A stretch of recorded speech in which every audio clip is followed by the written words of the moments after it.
Hello students.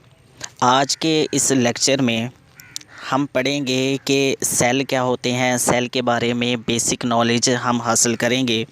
The bodies of all the living things are made of very small units. बहुत छोटे छोटे units होते हैं, बहुत छोटे छोटे ज़रात होते हैं। ज़र्रे कह सकते हैं कि जिस तरह से एक मकान बनाने के लिए ब्रिक्स की ज़रूरत होती है, necessary bricks are necessary to made a house. एक घर बनाने के लिए हमें ईंटों की ज़रूरत होती है, तो वो ईंट से ईंट जुड़ती जाती है और एक मकान बन जाता है, एक खूबसूरत घर बन जाता है। इसी तरह ऑर्गेनिज़म के अंदर भी ऑर्गेनिज़म की पूरी बॉडी को डेवलप करने के लिए, पूरी बॉडी को बनाने के लिए जो हमारे पास बेसिक चीज़ होती है वो होते हैं सेल्स। सेल आपस में मिलते जाते हैं, सेल से मिलकर हायर ऑर्गेनिज़म बने होते हैं। चाहे वो छोटा सा ऑर्गेनिज़म हो, उसकी बॉडी के अंदर चाहे एक ही सेल मौजूद हो, वो भी सेल से मिलकर बना होता है। चाहे हायर ऑर्गेनिज़म हो जैसे कि इंसान, जिसमें अलॉट ऑफ एक्टिविटीज़ डेवलप हो रही होती हैं, बहुत ज़्यादा फंक्शन चल रहे होते हैं एक ही वक्त में।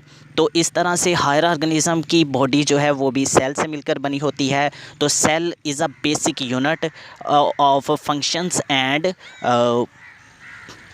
Structural part of an organism. तो स्मॉल यूनिट्स ही होते हैं सेल्स जो होते हैं। तो कहता है the organisms whose body consist of single cell. कुछ ऑर्गेनिज़म ऐसे होते हैं जिनकी बॉडी सिर्फ सिंगल सेल पर मुश्तमिल होती है, कंसिस्ट करती है। एक ही सेल होता है, उसमें ही उसकी एनर्जी भी प्रोड्यूस होती है, उसमें ही माइटोकॉन्ड्रिया मौजूद होता है, उसमें ही न्यूक्लियस मौजूद होता है, उसमें ही तमाम तर ऑर्गेनेलिस अपना काम करती हैं। जितने भी हिस्से होते हैं वो सारा ऑर्गेनिज़म टोटली जो है वो एक ही सेल पर डेवलप होता है। उसके ही अंदर ही जो है वो साइटोप्लाज्म भी मौजूद होगा, वहीं से वो अपना एक्सक्रीटरी मटेरियल बाहर निकालेगा। तो एक सेल पर अगर मुश्तमिल है तो उसे ऑर्गेनिज़म को हम कहेंगे यूनिसेलुलर ऑर्गेनिज़म्स, यानी उसका सारी ज़िंदगी का दारोमदार सिर्फ एक सेल पर होता है, इस वजह से उसे कहेंगे यूनिसेलुलर ऑर्गेनिज़म। और बहुत सारे ऑर्गेनिज़म हैं जिनकी ज़िंदगी का इन्हिसार, ज़िंदगी का दारोमदार सिर्फ एक सेल पर है। उनकी ज़िंदगी जो है वो एक ही सेल पर चलेगी, और जब वो सेल ख़त्म हो जाएगा, उसकी बुनियाद पूरी हो जाएगी, तो वो ऑर्गेनिज़म जो है वो उसकी डेथ हो जाएगी, ख़त्म हो जाएगा।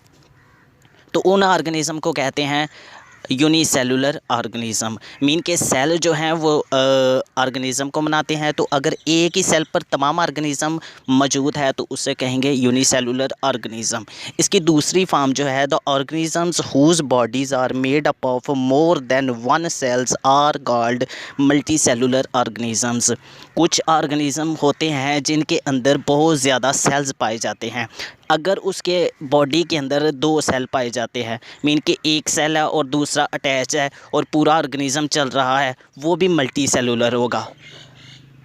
मल्टी का मतलब होता है मुख्तलिफ, मीन के मुख्तलिफ ऑर्गेनिज़म के जो सेल्स होते हैं, मुख्तलिफ सेल्स आपस में मिलकर काम करते हैं, जिसकी वजह से पूरी बॉडी का जो फंक्शन है वो हो रहा होता है।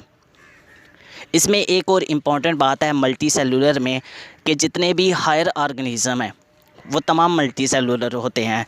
जो यूनिसेलुलर होते हैं उनका साइज़ बेसिकली छोटा होता है, और मे बी उसे देखने के लिए नेक्ड आई उसे देख ना सके, बल्कि हाई मैग्नीफाइंग पावर वाली माइक्रोस्कोप का इस्तेमाल किया जाए।